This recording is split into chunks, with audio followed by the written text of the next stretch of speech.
السلام علیکم ورحمۃ اللہ وبرکاتہ۔ میرے پیارے دوستو، رمضان ایک ایسا مہمان ہے جو ہر سال آتا ہے، لیکن ہر بار ہمیں پہلے سے بھی زیادہ خاموش، زیادہ سوچنے والا اور زیادہ اللہ سبحانہ و تعالیٰ کی طرف جھکنے والا بنا دیتا ہے۔ یہ صرف ایک مہینہ نہیں ہوتا، یہ ایک پورا سفر ہوتا ہے جس میں بھوک بھی ہوتی ہے، صبر بھی ہوتا ہے، اور سب سے زیادہ ہوتی ہے وہ ہے اللہ سبحانہ و تعالیٰ سے قربت۔ سحری کی ٹھنڈی ہوا، افطار کے وقت اٹھتے ہوئے ہاتھ، اور رات کے سناٹے میں سجدے سے نکلے ہوئے آنسو، یہ سب مل کر ہمیں یاد دلاتے ہیں کہ ہم صرف دنیا کے لیے نہیں پیدا ہوئے، بلکہ ہماری زندگی کا ایک بڑا مقصد ہے، اور رمضان اس مقصد کو یاد دلانے آتا ہے۔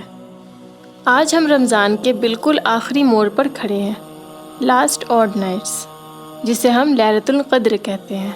شاید وہ رات جس کے لیے ہم نے پورا سال انتظار کیا ہو، شاید وہ رات جو ہماری تقدیر کا رخ بدل دے۔ اور آج اس رات میں ہمیں صرف عبادت نہیں کرنی، ہمیں اپنی زندگی کے لیے ایک فائنل فیصلہ کرنا ہے۔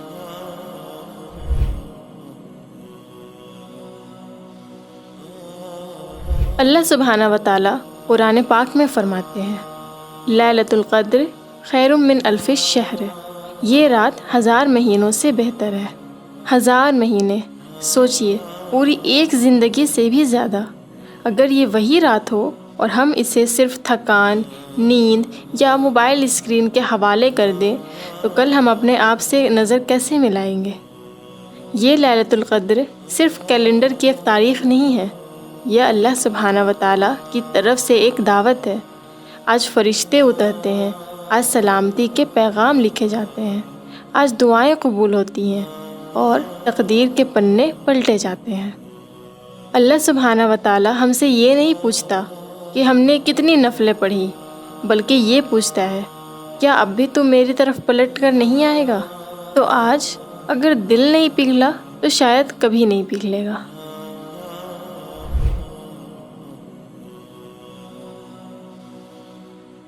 رمضان نے ہمیں صرف بھوکا رہنا نہیں سکھایا، اس نے ہمیں رکنا سکھایا، غصے پر، گناہ پر، زبان پر اور نظر پر۔ اس مہینے نے ہمیں یہ سمجھایا کہ ہم کم کھا کر بھی جی سکتے ہیں، کم بول کر بھی عزت کر سکتے ہیں، اور کم سو کر بھی اللہ سبحانہ و تعالیٰ کے قریب آ سکتے ہیں۔ جو مسجد پہلے دور لگتی تھی، آج وہی اپنی سی لگنے لگتی ہے۔ جو قرآن پاک پہلے صرف شیلف پر رکھا رہتا تھا، آج وہی دل کے سب سے قریب آ جاتی ہے۔ رمضان نے ہمیں ڈسپلین دیا، ٹائم پر اٹھنا، ٹائم پر کھانا، ٹائم پر رک جانا۔ اس مہینے نے ہمیں دکھایا کہ اگر ہم چاہیں تو اپنی عادتوں کو کنٹرول کر سکتے ہیں۔ اب سوال یہ نہیں کہ اس سال کا رمضان جا رہا ہے، اصل سوال یہ ہے کہ کیا رمضان کے بعد بھی ہم ویسے ہی رہیں گے جیسے اس مہینے میں تھے؟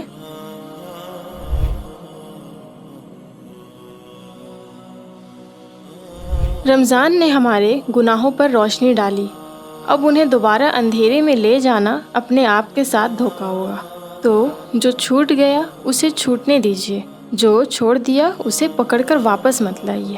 آج کی رات ایک خاص مانگیے دعا، یا اللہ سبحانہ و تعالیٰ، مجھے میرے گناہوں کو یاد رکھنے دینا تاکہ میں جھکتا رہوں، لیکن ان کے مزے بھلا دے تاکہ میں دوبارہ اس رستے پر نہ جاؤں۔ گناہ تب زیادہ خطرناک ہو جاتے ہیں جب وہ یادوں میں خوبصورت لگنے لگتی ہے۔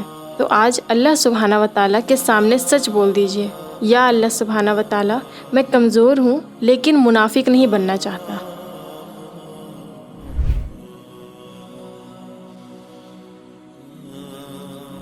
آج لمبی، مشکل اور لفظوں سے بھری دعائیں نہیں چاہیے، آج وہ دعائیں چاہیے جو سیدھے دل سے نکلتی ہیں۔ آج اللہ سبحانہ و تعالیٰ سے یہ کہنا ضروری نہیں کہ یا اللہ مجھے سب کچھ دے دے، آج ضروری یہ ہے کہ آج ہم یہ کہیں، یا اللہ سبحانہ و تعالیٰ مجھے وہی بنا دے جو تو مجھے دیکھنا چاہتا ہے۔ اس رات آپ اپنے ماں باپ کے لیے بھی رو لیجئے، کیونکہ ان کی دعائیں ہی ہماری پہچان ہوتی ہے۔ اپنی اولاد کے لیے رو لیجئے کہ اللہ سبحانہ و تعالیٰ انہیں صرف کامیاب نہیں بلکہ با اخلاق اور با ایمان بنائے۔ اپنے آنے والی زندگی کے لیے رو لیجئے کہ وہ گناہوں سے زیادہ سجدوں سے بھری ہو۔ یہ آنسو کمزوری کی نشانی نہیں ہوتی، یہ وہ دولت ہوتے ہیں جو دنیا میں نہیں دکھتی لیکن آخرت میں سب سے زیادہ کام آتی ہے۔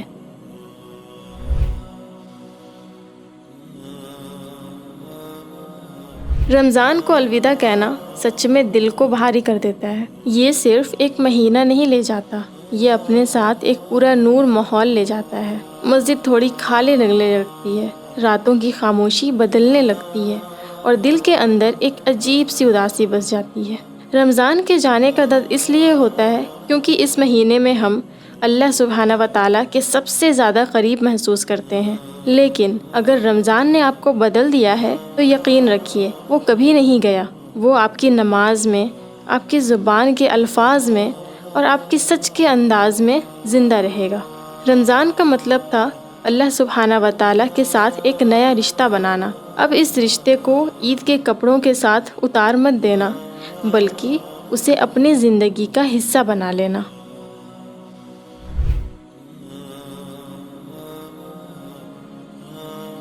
عید خوشی کا دن ہے، مسکرانے اور گلے ملنے کا دن ہے، لیکن یہ صرف ایک دن کا جشن نہیں ہوتا۔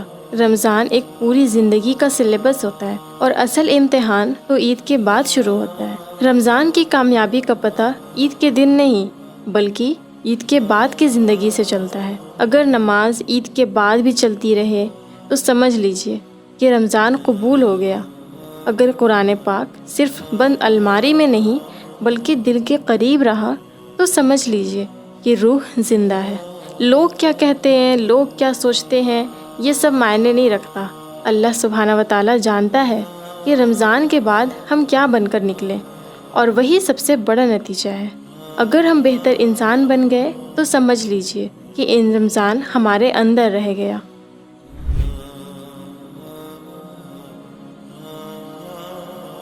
یہ رات صرف عبادت کی نہیں، فیصلے کی رات ہے۔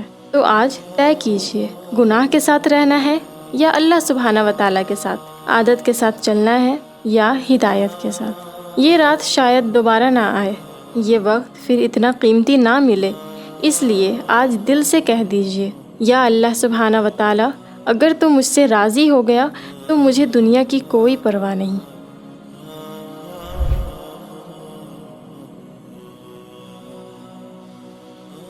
آج ریزولیشنز کا دن ہے، لیکن نیو ایئر والے نہیں، یہ رمضان کے ریزولیشنز ہیں۔ یہ وہ وعدے ہیں جو ڈائری کے پنے پر نہیں بلکہ دل کے سجدوں پر لکھے جاتے ہیں۔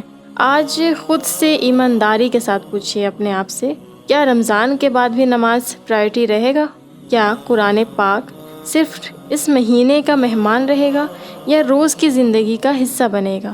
کیا ان گناہوں کی طرف دوبارہ لوٹ کر جانا ہوگا جنہیں چھوڑ کر آپ کو سکون ملا تھا؟ اسلام ہم سے پرفیکشن نہیں چاہتا، اسلام ہم سے کنسسٹنسی چاہتا ہے۔ اگر ہم پورے دن کی بھی عبادت نہ کر سکتے تو کم سے کم گناہ سے لڑنے کا سیکھ سکتے ہیں۔